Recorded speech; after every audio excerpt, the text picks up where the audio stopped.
La Renault Clio est l'une des voitures les plus vendues en Europe. Et pourtant, pour beaucoup de propriétaires, elle devient une source de frustration, de coûts imprévus et parfois de regrets. Pas parce qu'elle est horrible à conduire, pas parce qu'elle est inutilisable, mais parce qu'elle est mal comprise et souvent mal choisie. Voici pourquoi la Renault Clio peut être une mauvaise voiture, de manière logique, factuelle et sans émotion. Ce n'est pas une attaque contre Renault, c'est une analyse. Une voiture peut être populaire et rester un mauvais choix pour une grande partie des acheteurs. Des moteurs pensés pour les normes, pas pour la durée. Le premier problème de la Clio, ce sont ses motorisations modernes.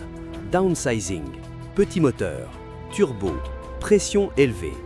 Sur le papier, moins de consommation, moins d'émissions. Dans la réalité, moteur plus sollicité, tolérance mécanique réduite, usure accélérée si l'entretien n'est pas parfait. Ces moteurs n'aiment pas les trajets courts, ni les entretiens espacés. Et devinez quoi? La majorité des propriétaires font exactement ça. Résultat, fiabilité très dépendante du conducteur, ce qui est toujours un mauvais signe. Une fiabilité inégale selon les versions.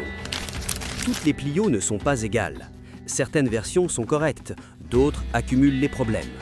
Boîtes automatiques critiquées, électronique capricieuse, système multimédia instable.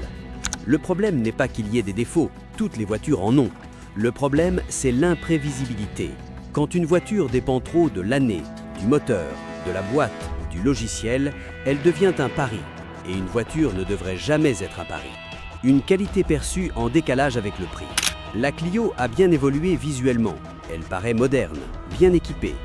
Mais quand on regarde de plus près, plastique dur, assemblage perfectible, vieillissement rapide de l'habitacle. Le problème ici est simple, le prix a monté, la qualité perçue pas toujours. À ce niveau de tarif, les attentes sont plus élevées, et quand elles ne sont pas satisfaites, la déception arrive vite. Une voiture mal adaptée à l'usage réel des gens. La Clio est vendue comme une voiture polyvalente, mais dans la pratique, en ville, moteurs modernes pas idéaux, embrayage et turbo souffrent. Sur route, insonorisation moyenne. Confort perfectible selon version. En famille, espace arrière limité. Coffre vide juste. Résultat, elle fait un peu de tout, mais rarement très bien. Et une voiture moyenne partout vieillit mal dans l'esprit des propriétaires. Une mauvaise surprise à la revente. Très vendue égale très disponible sur le marché de l'occasion. Conséquence directe, forte concurrence, négociations agressives, décote rapide. Ajoutez à cela une réputation de fiabilité inégale, des motorisations qui inquiètent à long terme et la valeur chute.